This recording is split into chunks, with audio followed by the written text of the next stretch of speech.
Hello, everyone. Welcome into another rendition of the Target Smart podcast.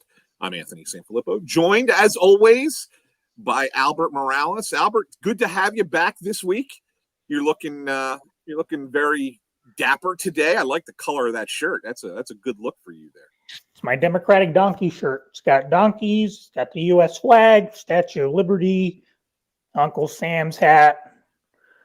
Yes, I was excited about. I was almost as excited about wearing this shirt today as I was about having our next guest, Dr. Matt Barreto. I don't want to give him too many accolades because his head will get even bigger than what it already is. But Matt Barreto is, he's as much as anyone has contributed to the success that I've enjoyed in recent years. He found it a good idea to hire me during the 2016 cycle. With his polling firm that he that he started with Dr. Gary Segura, another authority on all things statistics, polling. They are both tenured professors at UCLA, teaching political science, Chicano studies, and all the numbers that I will never make sense of. But he's currently working on a number of projects. You Google him, you'll often find Matt and Gary being the gold standard in Latino polling. And every time around this year, even I shouldn't say this year, but here I guess in more recent cycles, their name ID that we often hear the term used just continues to grow because they get it right. They're known for getting it right. For example, in Nevada, when everyone had written off our late Senator Harry Reid, they were summoned to meet with the senator, and he asked them to give it to him straight. They did. They ran some surveys, and come election day, everyone had already discounted Senator Reid. Some claiming he was going to lose by 3 to 5 points, whatever. Matt and Gary never were worried because they knew that the Latino vote was being undercounted, especially his support. We still see that a lot these days, unfortunately, and a lot of that has to do with, boils down to cultural competency, but we'll get into that as Matt joins us here. So, Anthony, I don't know if you're ready, but I'd like to bring. We'll send the intern into the green room to go get Matt. Real quick, just want to remind everyone as before Matt pops on here that if you want to subscribe to the Target Smart podcast, please do so on Apple Podcasts, Spotify, Pandora, Amazon Music, wherever you get your podcasts, or right here on YouTube if you're watching us. Good to see you. Good to see all your faces. Be sure to hit that like button, subscribe, hit that like button. That really does help the podcast get out there into the more people's eyeballs. But if you do that, and connect with us on X at Target Smart, Facebook Target Smart DC, LinkedIn at TargetSmart.com. And without further ado, thanks to the intern for going and getting them. They ran real fast and got them. Let's welcome Matt Barreto to the program. Matt, good to see you, my friend. Hey, all right, Anthony, and Farmer Al. For folks who don't know, I knew Albert before he was an actual farmer with 6 horses and 20 cows and however many chickens he has. He used to actually live in the city. People don't probably know that, but he wasn't always a farmer. And he was actually a good data analyst, even though he won't tell you that. He was quite effective and could deliver a PowerPoint presentation better than anyone I ever met. So good to be with you. Good to see you again, Albert. I'll send you that second. It's fascinating that you say he could do that PowerPoint presentation because, we've had to, when we started this podcast, Matt, he was starting it from his farm.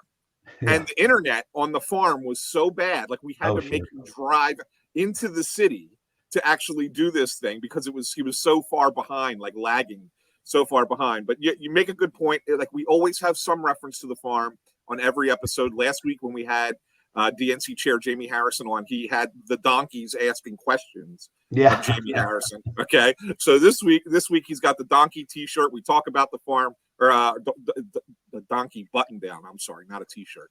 But yeah, we always get the farm references, and so I'm glad you were the one who brought it up today and not me. Well, it's good to be with you both. Anthony, thanks for reminding me to follow up with Jamie, because Moonshiner, one of the donkeys before I left, asked me about whether or not the vice president was going to appear on the podcast. So he hasn't gotten back to us. Oh, wow. So Yeah. we're hoping that'll happen. We got a couple more weeks. But yeah, there we go. Matt, again, welcome to the Target Smart podcast. We've had the good fortune of having a number of really good guests on the program, and you're not the exception. And I think most people in the political space know of you and the work that you've done over the how you could say decades. But why don't you share with our audience? We always like to start the program by allowing our guests to give a small summary, a short summary of how you got started in polling. I know it wasn't exactly your plan all along, but go ahead, share with our audience. Sure, thanks. And it's great to be with you guys. And actually, Albert was one of the first people I actually ever met in Washington, D.C., all the way back in 2007 or 2008. But I was a political science professor. I got my PhD at UC Irvine, University of California, Irvine, studying Latino politics, Latino public opinion, voting patterns. My partner in the business, Gary Segura, was already a professor. I like to remind everyone that he's way older than me. He's definitely an old man, and was really one of the pioneers in our field, if I give him some credit, in statistical modeling and analysis of Latino voting. And I became a professor. We ended up at the same university. Both Gary and I were at the University of Washington, and we were working on a lot of projects together, trying to understand Latino voting patterns. We were very frustrated that what appeared to be mainstream polling, including within academia, our other professor friends and scholars, they weren't getting the Latino Hispanic vote right at all. It wasn't even close. They were still 100% in English. They had very, very few immigrants and second gen Latinos in their samples. They weren't asking the right questions. And so Gary and I set about, not just in our academic work, but then we wanted to bring our scholarly research, our polls, our public opinion analysis into the mainstream. So we started working with folks like Arturo Vargas at Naleo, Clarissa Martinez over at what was National Council of La Raza back then, now Unidos. And we reached out to them. They respected us as academics. And we said, hey, can we do some research with you? Can we help advance your cause? Can we get better Latino public opinion data in the public eye? And those Latino advocacy groups were good partners for us. They helped elevate us. We still had no idea what we were doing when it came to actual campaigns in the Democratic Party. And I remember I think I met you, Albert, at an early Naleo or Unidos or one of those conferences that the big Latino orgs have in DC. And, Albert sort of showed us the ropes a little bit. He said, what campaigns have you worked for? We said, none. We're just two college professors. And, sort of introduced us to folks, told us who we needed to know. And slowly but surely, what I'll say is, our work spoke for itself. The data spoke for itself. We were able to collect what we thought was much more accurate, reliable accounts of our community, making sure we had the right demographics of Latino voters. And eventually people started to become interested in that as the population grew and became more relevant in all the battleground states. And so it's been an exciting ride. We're excited to see what 2024 gives us. We know there's so much attention on the Latino vote this year, and that makes our work more interesting. So that's a little bit about how we got to where we are.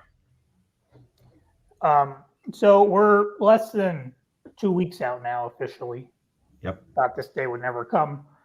So it's silly season, but even a lot of the polls that the political types that I respect are sending me these questions that come up inevitably every 2 years or 4 years, but they're more pronounced cycle. What gets me the most is that they always start by saying that, man, our 2020 numbers just don't add up to what we're seeing right now. What's going on? Could you put it in layman's terms for folks as to why it's important that we not draw the 2020 comparisons? Yeah, there's a couple of reasons here. First is the most obvious is COVID, right? I mean, that was just such a atypical election. First of all, because we were pre-vaccine, you have to remember that we were pre-vaccine, people were really rushing to vote early, to vote by mail, to get out of the way so they didn't have to be in the lines on election day. Not only that, the campaigns did not have full ground games in 2020 because it was pre-vaccine, and the Biden campaign in particular, which I worked on, we were not confident in sending out volunteers to go into big crowds and go door to door. So you had a lack of ground. You had a rush to vote early. And so it was just and the issues, were so unique and different. What was going to happen with the economy, with the COVID economy? Was it going to get reopened? When was the vaccine going to come around? Schools were closed. It was so unique that I think in almost every way, 2020 is not a benchmark. We shouldn't benchmark to it at all. It was an extremely effective campaign, almost with one arm tied behind their back for the Biden campaign, not having the usual ground game that Democrats enjoy to win that. And they had a very particular strategy for 2024 is different. It's new. Demographics are changing. And I think that's really important within the Latino community to remember, don't benchmark our numbers to any other election cycle because probably 1/5, 1 out of 5 Latino voters will be brand new. They didn't vote in 2020. And so we have nothing to benchmark them to. And that's the case, I think, with a lot of the demographics. They're moving around. Democrats are certainly doing much better than they ever have with college-educated whites.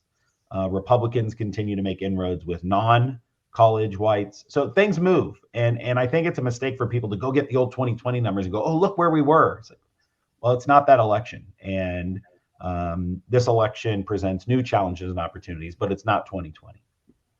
No, I have to agree there.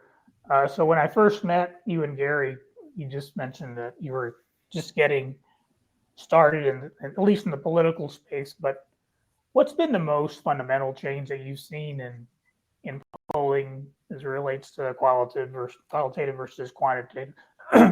Quantitative. I think it's very hard now to get people to pick up the phone. That's not breaking news. We've been experiencing that for some time, regardless of who you talk to in the polling space. But as it relates to Latinos, what are the new tools out there that you're using to make sure you meet your quotas?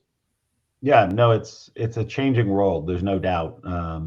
In the time that we've been collecting, it started with really 100% telephone and even landline telephone when I would go back to the first polls that I was doing in the late 1990s. And then there was big question marks of, can we call cell phones? Should we call cell phones? But what about their home phone versus their cell phone? And are you double counting some households if they have 3 phones? And that was a big mess. Now, of course, we call and text cell phones. So things have changed. It has proven more difficult, I think, for less informed polling outfits to, quote, get it right, because you have to get the sample right. And that has really changed over the years. We still are calling with live callers to phones, even though the response rate is low. There are still people who prefer to talk to another person and give their answers. But there's a lot of text message polling, as we know, where you can answer not in the space of the text. That is growing as well, but that's less proven. But where you click a link and then you take the survey on your smartphone.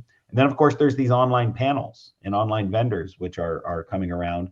The good ones work with companies like TargetSmart to pre-match their file to your file and make sure that when they sell me an email address or something, it's a registered voter. There are so many that don't do that, though. And so we have to be wary of that and say, are these just a Russian bot farm that they sent to deploy to come fill out a survey? And you have to have high awareness of your data today and your sample today to make sure, even if it's not bots, if it's just, lazy respondents filling out the survey in their parents' basement, you have to have high awareness of your sample. And so we put an extreme amount of attention into that. We also do intercepts on like Sony PlayStation and YouTube, where you'll be watching or playing a game and you'll get an ad that says, click here to take this survey, and you can opt into some of our surveys. We want to meet people where they are. That's where people are hanging out these days. Yeah. We want to meet them where they are. We want to give them an opportunity. And then on the back end, the data scientists have to piece together the sample to make sure it's accurate. Do you have the right number of immigrants? Do you have the right number of college educated? Do you have the right number in the suburbs? You have the right number of people under 30 who will never answer a phone, won't click on a text message. So it is very different. You're exactly right. It's challenging. And I think that's why, just to like give the viewers a little bit of maybe ease, that's why the polls are like this. You know, today on the front page of the New York Times, there was a Trump +3 national and a Harris +3 national. It's not possible. And it's because there's so much noise out there. And I think most pollsters don't emphasize the data science to get it right. Margin of error and all that, Matt. Yeah. Right. Seriously. That's that's how it's possible. That's how you explain those discrepancies away. You know, one of the things that you and your company have really specialized in over the years is cultural competency, right? So when you look at the Latino vote, the Hispanic electorate, why is it so difficult for campaigns to really understand the nuance of it at its core when kind of putting their campaigns together? Well, I think they have gone through a cycle of mistaking Latinos first as non-voters and non-citizens, and in the old days wouldn't even campaign in some of the most heavily Latino barrios because they just thought there were no voters there, to then going in thinking that all Latino voters only spoke Spanish, would only vote for you if you had a full 15-piece mariachi at all your campaign events, and that was the only way. Is the only way that you could get our attention. You know, to then realizing, hey, wait a minute, there's this U.S.-born bilingual, bicultural segment. And then, yes, there's also people who are third, fourth, fifth generation families, especially in places like Texas, Colorado, New Mexico, Arizona, who still fully identify as Hispanic or Mexican American or of Mexican descent. And so you have to understand all of that diversity and nuance, and you can't just assume. I mean, when I first started working on campaigns, every single one, and Albert will know this is how things used to run at the DNC. The quote Hispanic desk just meant that was your Spanish language advertising. That was it. And you weren't actually, and it was tiny. It was a tiny budget, and you could maybe do one ad on Univision and one ad on Telemundo, and that was all you could do. And you weren't really communicating with all Latinos. We know that somewhere around a third of our Latino electorate is Spanish dominant and does primarily choose to watch Spanish language media, Spanish language information. Another third never turns that on at all, ever. You know, maybe when they're over visiting their abuela, and maybe it's on in the background. And then there's another third that's in the middle that, yes, watches it, has it on, whether they're watching it for entertainment or sports events that they prefer to watch in Spanish, or maybe still catching 1 hour of noticias from Telemundo or Univision, but also watching in English. So you have to understand that diversity, and most people don't unless you've lived it. You know, if you have that sort of background and you grew up that way, you understand it. And that's what we try to put into our understanding of our data, is that it's a lived experience. And we have everyone from English dominant to Spanish as a first language to lots and lots of us in the middle, bilingual, bicultural at our firm. And we take that approach to data. That's usually the first conversation we have with clients, is trying just to explain to them that diversity and understanding all the nuance and telling them, we want to help you get it right. Well, I want to follow up on that just for a second, because I'm going to speak to you like a layman who doesn't understand that nuance. And I'm going to say to you, well, gee, Matt, I thought that, you know, when I see these polls and I see, like, you know, the numbers that are coming out, that, you know, all Latinos are put into the one bucket. Like, I thought that that's it. I didn't think that there was any kind of diversity within that. I'm told all my life that it's just the Latino vote and that's it. You know, what more is there to it than just that? Or should we really abandon that at this point? I mean, are we far enough along, you know, with several generations now that have been in the United States of Latinos, that maybe we don't need to just put that all into one bucket anymore, just to get rid of that concept? Yeah, no, I think I've started trying to transition, instead of talking about, quote, the Latino vote, to be talking about Latino voters, plural, that there's still Latinos, there's still voters, but it's not some sort of singular the. There still are, though, across the incredible diversity, very high percentages of Latinos in other parts of these public opinion surveys who say like, yeah, I feel like we do have something in common across culture, even, Mexican, Central American, Puerto Rican, South American, that there are, commonalities, that there's common culture, music, food, customs, and they do see something in common with each other. But that doesn't mean that, politically, we view the world the same, and that politically you need to reach us in the same way. And the example I always give is that, if you came from a foreign country and you were looking at the election results and you saw all the vote returns from Wisconsin, which is overwhelmingly white, 90% white. And then you thought, this is how white people in America vote, like the way they do, not Wisconsin, Vermont. If you just looked at Vermont, is the East Coast state coming in, and you just looked at the Vermont data and you said, oh, this is how white people in the United States vote, like they vote in Vermont. It's like, no, that's one little tiny sliver. It's very unique. And you cannot draw inferences from the way white Vermonters vote to whites in Alabama, Texas, San Francisco, or anywhere, Ohio. And so we're starting to learn that about Latinos. And what do campaigns do? They have different strategies if they're in New Hampshire, which is a competitive state, than if they're in Georgia, which is a competitive state, when they talk to white folks. They have different strategies. So we want that same thing for us. We want to say, like, look, if you're in Miami, if you're in Orlando, you should have a different strategy to talk to Latinos. You still talk to them as Latinos, but it's just like you have a different strategy for your white folks in Georgia and your white folks in middle of Pennsylvania. You should have a different strategy when you're talking to immigrants in Yuma or Tucson in southern Arizona versus Puerto Ricans in Philadelphia City in an urban setting. So that's what we hope is changing. The campaigns that I'm working on are seeing that they're changing. They have like 10 Latino strategies. They don't have a Latino strategy. They have like 10. And that's how a campaign should be. It should be the same thing for white folks, for Black folks, for AAPI. Campaigns need to get more adept at that, diversity and that nuance. And that's what voters want. They want to feel like you're targeting me, not my stereotype. So Matt, I'm often accused of giving too rosy a picture of where we are with Latinos, but I always try to emphasize that there is precedent for what we're seeing, right? You're seeing Latino support for Trump close to 40. Some will even some may even argue it exceeds 40%. But I always like to take people and dial it back a little bit. There's precedent for this, even as early as 2014. Forget going back to 2000 with George W. Bush. But you remember, we had the Republicans were smart. They had Latino big names. Governor Sandoval in Nevada, he got over 50% of the Latino vote, if memory serves me. Susana Martinez in New Mexico. That was a terrible year for Democrats, but I don't think that matters. I think the fact of the matter is that we are still a good portion, you could argue, are persuadable voters.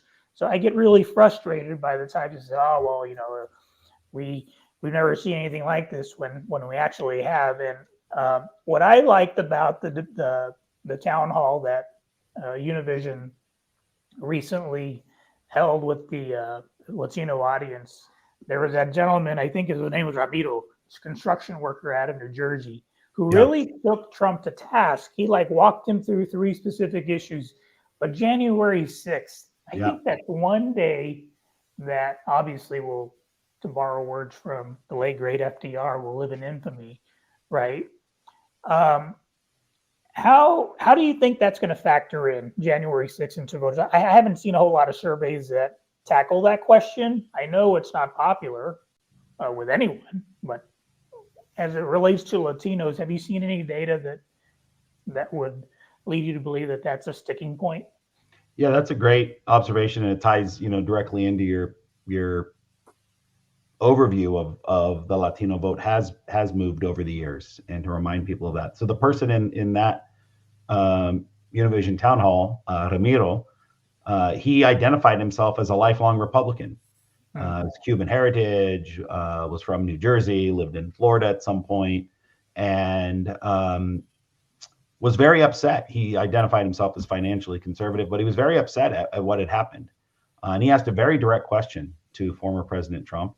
And what did Trump say? He said, well, there was good patriotic Americans involved, and it was a day of love. And you could see just the disgust in his face, you know. And I the think, women. Not to mention the women audience. yeah, the one who gave him the eyes over here on viral. the side. You know, because we look at that with just such disdain and disbelief that for many of us whose families came from countries where there were not strong democracies, the United States was always this shining example, this beacon of hope of what democracy is supposed to be. And you follow laws and you have transition of power and you don't have the military marching on the streets. You know, my family is from South America, and at one point, I think Peru had 6 presidents in like 4 months, you know, and it was just like, that's just what happens there. You don't like one, you get rid of them, and another one comes in and there's a curfew. And so the United States and our support of democratic principles is a really, really big deal within the Latino community. The most patriotic support for the military community you're going to find. And when Trump just dismissed that January 6th, we have been seeing that as an issue, pop as an issue, that Latinos are upset about that was a bridge too far for them, that they were not willing to accept, you know, oh, okay, maybe he's a successful businessman, but, you know, I guess it's okay if he wants to be a dictator and use the military to go. No, they saw January 6th and they said, that's too much. And this man, Ramiro, gave him a chance to apologize and do better, and he didn't. He doubled down on it. And I think that's going to hurt him. People are not seeing that. You know, we have a new ad out. The Harris campaign has a new ad out featuring Aquilino Gonel, the Dominican U.S. naturalized citizen, U.S. Capitol sergeant, who was there and got pushed and aggressively attacked on January 6th. He is now strongly endorsing Harris. He spoke at the convention. And we have an ad featuring him and reminding Latinos what is at stake. Democracy is actually at stake this year. And for many Latinos, I think that hits a nerve. No, I could not agree more. So my long-held belief, and Anthony will tell you that I sound like a broken record on this issue, I believe that women ultimately are going to determine the outcome of this election. Because, you know, it's hard, again, for me to relate to what they're going through. I've not been relegated to second-class citizenship while living in Texas, which is basically what's happening. It's not there only; it's throughout the South. Am I wrong to put too much? Am I putting too much stock in that? I say that because Gary would always say, you know, remember there's more women registered voters in this country. And so to me, it's like basic arithmetic, right? And for us, you know, like you, we have a daughter. In a few years, she'll be going off to college. Yeah. But there is no way on God's green earth we're going to let her go to Texas or, you know, one of these other states that has these archaic laws. So walk our audience through your thoughts on the electorate, specifically women. Yeah, I think you're right. I don't think you're putting too much weight on that. As you point out, just from a data perspective, women do have higher voter registration rates than men. They are more likely by a couple percentage points to be in the electorate. They now have higher college going rates than men. And we know that it is, in particular, college educated people across the board, men and women, but women in particular, who are the most upset about what is happening with the rollback of reproductive freedoms and abortion rights. And so you put those sort of factors together. And if you continue looking at the data, the polling data that is out there across the board, it is Black women at the highest rates of support for Kamala Harris. It is Latinas, Hispanic women, number 2. All of this talk of the Latino vote. Hispanic women are very, very strong on Harris right now. Right. Asian American women as well. And she has, been able to make strong connections into that community because of her mother. And white women then, who are the largest chunk, the largest absolute raw number of women, are shifting. Now, we've never seen a majority. We've never eclipsed 50% of white women voting for the Democratic Party. And think about that. all the Democrats that have ever won election are not winning because white men or white women are voting for them. It has become the strength of Black, Latino, Asian American, American Indian, and other votes. But we're at the precipice this year because we saw that in 22 with Dobbs. Exactly what you explained is what happened in 22. People predicted a red wave. People said, oh, the Democrats are in trouble. You know, people are upset about it. Exactly. And so I think you're right. They're doing it again.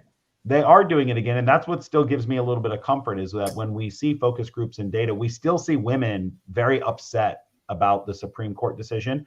And not just that, but they're now upset about Project 2025 and what Trump and other Republicans are promising to do. And that's why you're still seeing it featured prominently in ads. It's because it resonates and it is going to get women to the polls. They're going to outvote us men. And I think you're right that across every racial group, you're going to see an uptick in support for the Democratic ticket among women. Well, along those lines, and I think I just briefly touched on it, Matt, you've already brought up the fact that white women have not exactly performed at the levels other women have within the Democratic Party. But, you know, we keep, and maybe, you know, here in Washington and just the political space in general, we tend to be in this bubble, and sometimes we forget that Twitter really is 2%. The problem is, I think that number is more pronounced among the political media, if you will, and they put a lot of stock into, you know, one could argue they're bogus polls that are out there, right? New polling firms that just were born, like literally within the last within the last few months, they're flooding the zone with polling that appears to be more favorable to Trump than. These are places I've never even heard of, Albert. I look them up, and I've been in this business a long time. I've never even heard of these places, and you have to go. They have some sort of fly-by-night website. With no, and they're releasing polls, and I think it's part of a strategy to try to introduce uncertainty and chaos into the cycle. As I said, like, how can in the same day you have polls, which we saw even from the New York Times, that they released about a month ago, that Harris was +5 in Pennsylvania and -6 in Arizona on the same day. I mean, these are both 1% states. That's just ridiculous. And that's the New York Times Siena poll. So what are they getting wrong? Let alone these others that come out. And one day Trump is +4 nationally. That's not possible that he's +4 nationally. But it goes into the polling average. And as to your point, it goes into the psyche of people on Twitter. And they talk about it and they get nervous. And I almost feel like we ought to have some sort of regulation on this. Of course, we need free speech and people should do research. But there should be some sort of, like, you've got to submit your polls to, you know, Real Clear Polling or to the New York Times Average. And someone's got to be a referee here and say, like, well, yeah, that's for sure. That's a legitimate one. That's a complete bunk garbage poll. Let me ask this question. This is just kind of off the cuff, just kind of thinking about this. But I've maybe gotten in the past 2 weeks, I'm going to say conservatively, 15 text messages that have linked through to a poll. Is it possible that there's some polling fatigue from people? Like I don't mind taking a survey. I don't mind doing it. Sure, I'm willing to help. I want, Anthony, that would imply that you're like a swing voter. Is there something you want to? Are we breaking news here? No, I'm just saying. It's like I know, but you don't know. Like you don't know if some of these are legit. Some of these are fly by night, like you say, right? But is it possible at all though that that people are just tired of it and just you're not getting the right people that you want to get? And so that maybe it's a second subset of people or a third subset of people that you're trying to hit to get the numbers you need to make the poll happen. Yeah, no, that's a really good point, because everyone is not just tired, perhaps at this point, of polling, but of the cycle in general, and not just those text message invites to polls, but all the text message invites you're getting to donate money or don't forget about this. And so I think you're right that because there is so much. People are getting exposed to this and they're a little bit tired of it. And so that makes it hard for the pollster to piece together the sample of the actual people who are going to show up on election day and who represent, so that you hope that that one person that you pull out and put in your poll, that they're representative of thousands of other people. And if the average person is too busy or disinterested, but they're still going to cast their vote, I need to somehow figure a way to pull them into my poll. I don't only want people who have absolutely nothing to do except wait for my message to come in and go, oh, I got the message and I'm going to take the poll. Like, that's not who I want. And so we need to figure that out. We need to sort of figure out, I've said before, what if there was almost like a grand jury panel, that there was sort of like a standing group of 5,000 citizens who agreed that once a month you could take our opinion and that we were representative of America. Something like that would be interesting. And academics have played around with stuff like that. But we do need to get better. We do need to get better at trying to make sure we have representative samples. And I think polling fatigue is real. I think people are, as Albert said, they're ready for election day to be here. They're ready for it. We're all, in the home stretch. But there will be another 100 polls between now and election day. So they're coming. Another question on polling, Matt, that I get, and I'm not in a position to answer it because I'm not a certified pollster, but could you share with our audience what it means when they say, well, we're weighting a poll on this direction or the others? You hear often, well, pollsters are afraid that they're going to miss it, or they're giving Trump 6 points. What do they mean? Sorry about that. I had some delivery, and you may have heard my dog there in the background, but I guess that's par for the course these days. You have to make sure that your sample reflects what we call the true universe, the actual real people. And the single most important thing to get right, which we don't actually know the answer to, is the partisan makeup of the election on election day. How many Democrats, Republicans, independents are there going to be? Other things are a little bit more knowable because we can use things like the voter file, the Target Smart Supplies. We can use things like the U.S. Census, current population survey of voters. We know that we can get gender, age, things like that to what should be the correct. And so let's say you do a poll and young people don't want to answer it and you're off by 10 points. You should have 20% of your sample under the age of 30, but you only have 12. You then have to weight it so that instead of being 12%, they rise up and they're 20% of your sample. If you have 60% women, but it's only supposed to be 51, 52, you have to then push them down a little bit by only counting them as 85% of a response.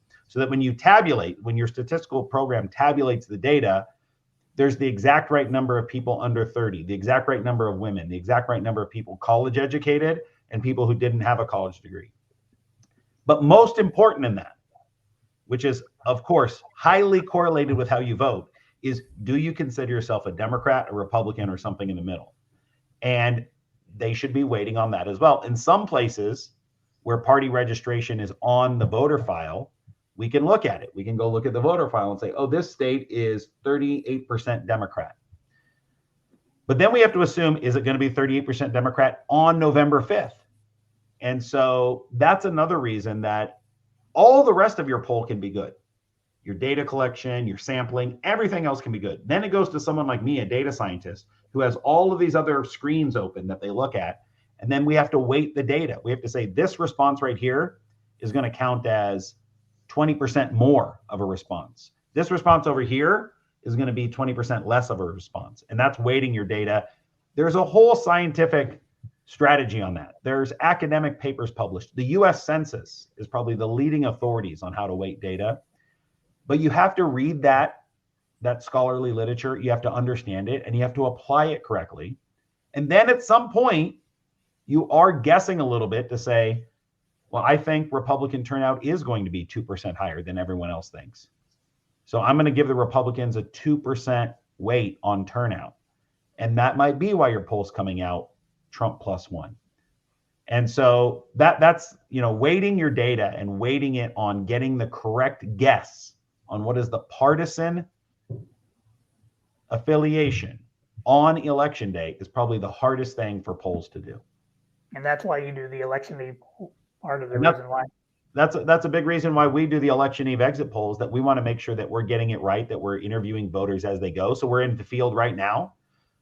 This is a product that we do every year with a number of partners that Albert was involved in for a couple of cycles, where we're, voting has started. I think we've got about 18 or 19% of the 2020 votes are already in right now. And so we're interviewing people. We're interviewing people who have admitted they've already voted. We can look at the voter file. We can call those people. We can text them and email them.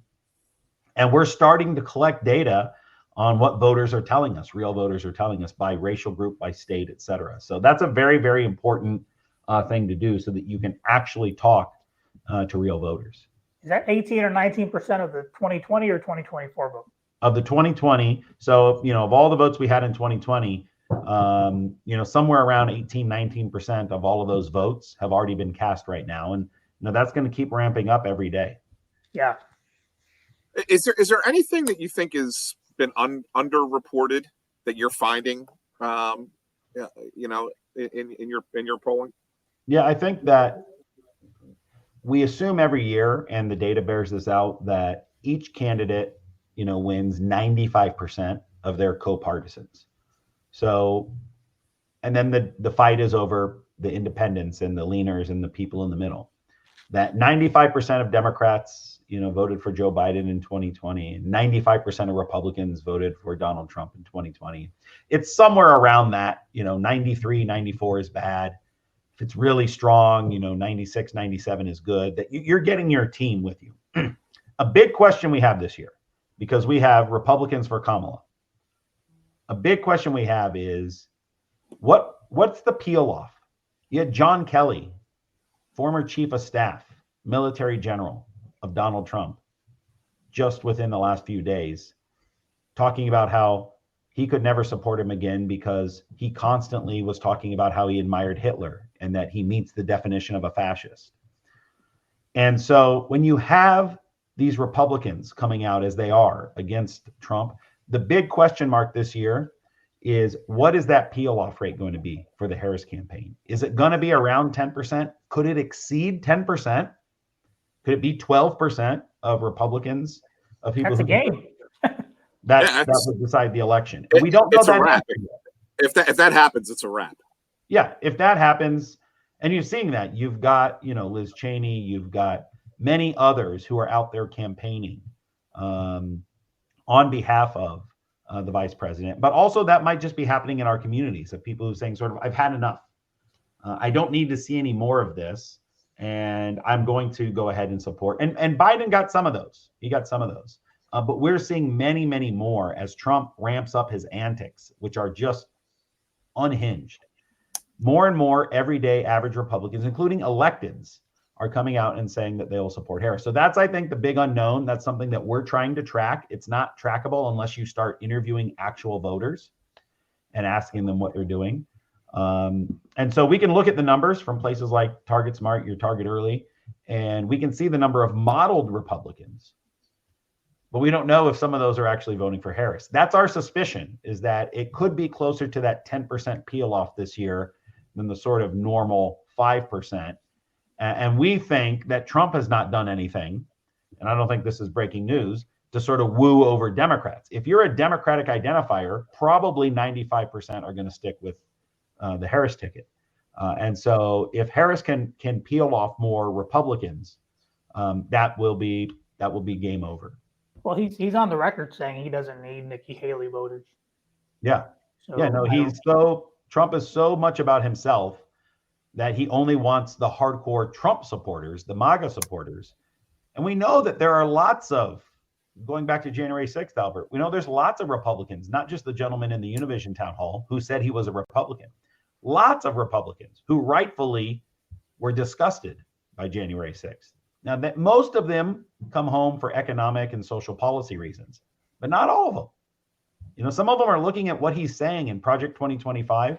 So I think that's going to be something important to follow, to see, is there any movement there? Are some of those suburban college-educated Republicans who are going to vote Republican for Senate, for House, for their local county commissioner, who they might know, they're gonna not vote for Trump. That's what I'm expecting. And I think that if that happens, if what we're hearing materializes, it will be a better than expected night for Harris.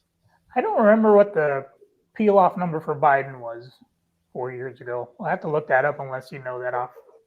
I don't, but it's typically somewhere in that 95 to 5% range. Maybe 93% to 7%, or you might get 93% of your co-partisans, but then maybe they voted for Jill Stein or someone else. So that doesn't hurt you as much as going directly to your opponent.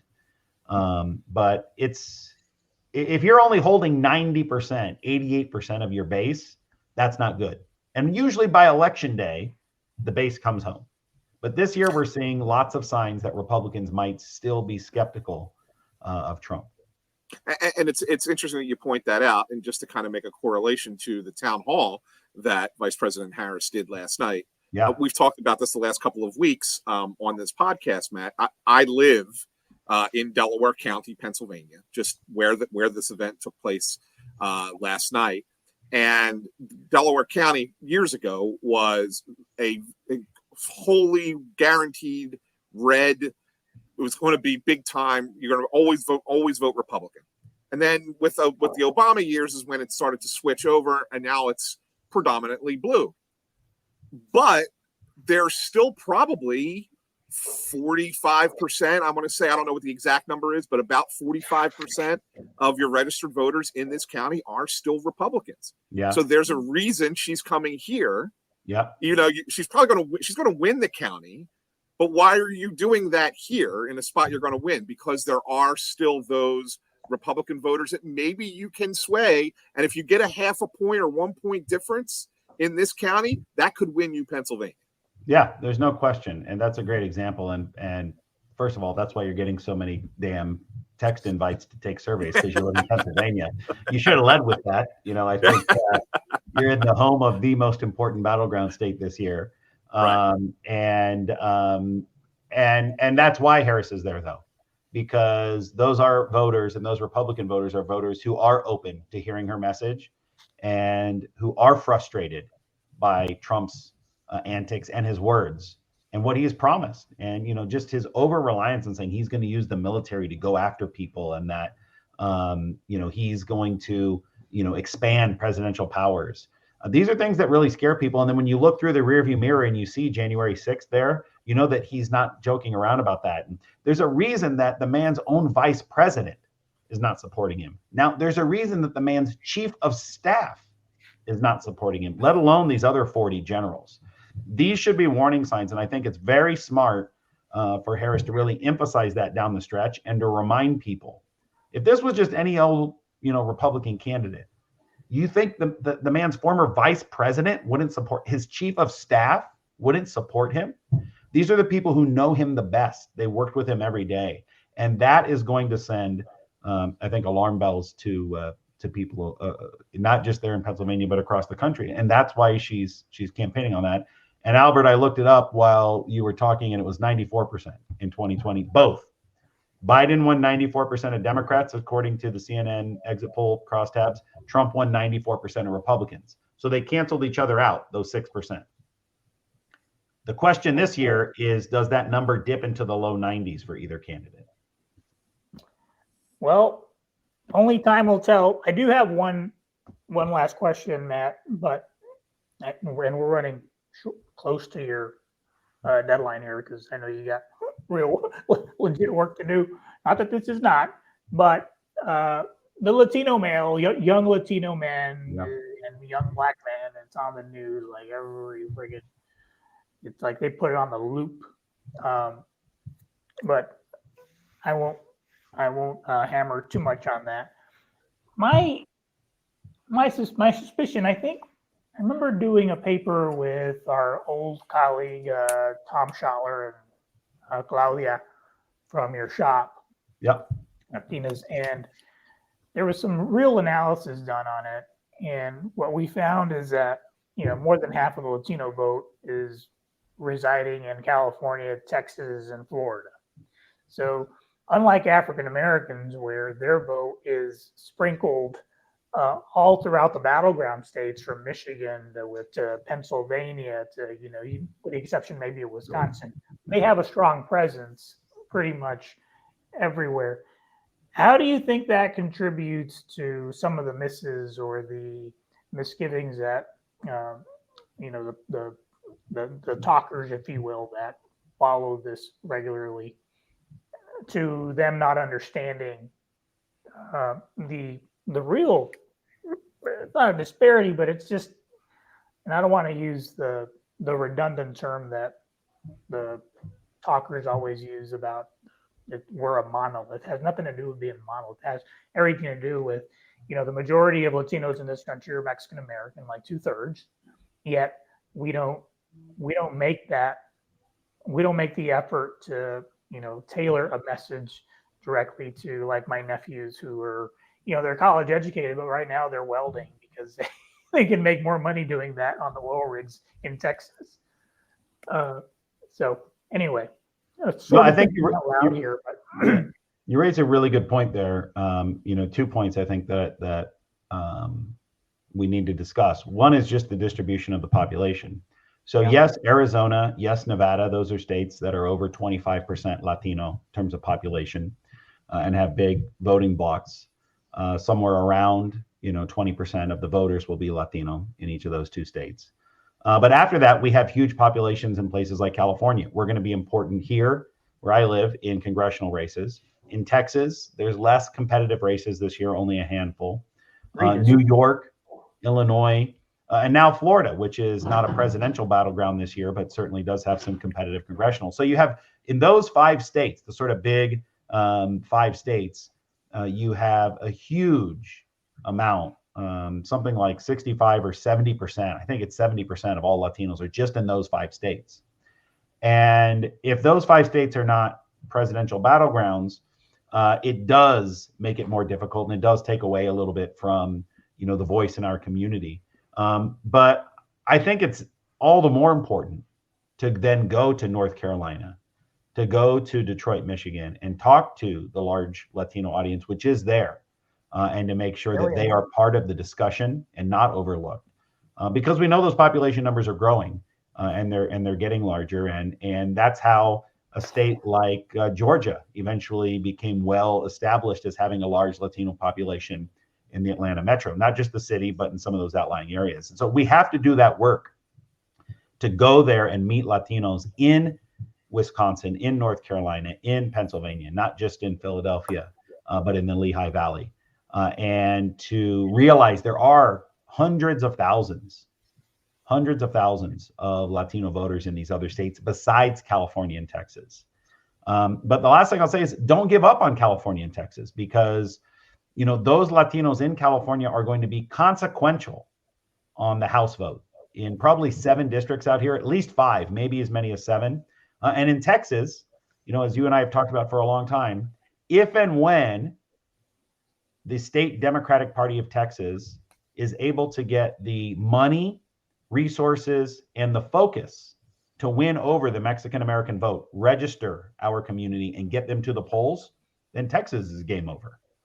The population is already there in Texas. It's already there. Yeah. They have to get registered and they have to get voting, and that's game over. And so I think those things are on the horizon. And at some point, Albert, you're going to go back to Texas, and you're going to go there because it's going to be a blue state, and that's going to happen in your lifetime. There's too many people there now. Too many Californians. I get my fill with you.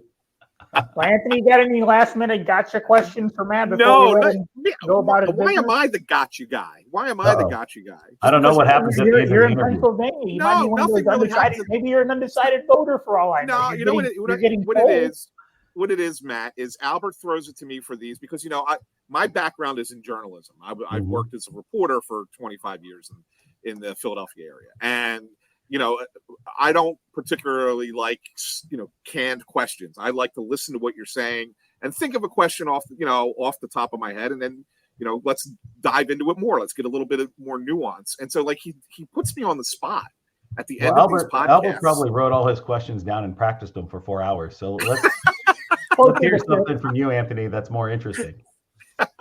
Exactly. No, I got nothing further today, Albert. I will pump the brakes here. We are pushing the 1 hour mark. That's easy. I really appreciated it. And you guys have a great program here. It's great. And, the work you're doing, Albert, at Target Smart with Tom and the whole team has been very important to us understanding the electorate. And, we need to keep paying attention to that, see what's happening with the early vote. And you guys are really leading us in tracking the early vote. So thanks for your work, Albert. Oh, thank you. Yeah, well, thank you, Matt. We really appreciate you. And as always, I'll remind everyone, you can subscribe to the Target Smart podcast on Apple Podcasts, Spotify, Pandora, Amazon Music, wherever you get your podcasts, or right here on YouTube. Hit that like button, subscribe. That does us great. And also, if you want to email the program, tell us what you think of our guests or what we should do in the future, email us at the Target Smart Podcast at targetsmart.com. So once again, thanks, Matt. Thanks, Albert. I'm Anthony. We'll see you again next week when we will be I think we'll be about 10 days out from the election by the time we do this next week. And holy smokes, are we getting close. So once again, for Albert, I'm Anthony. Thanks for tuning in. We'll see you again next week.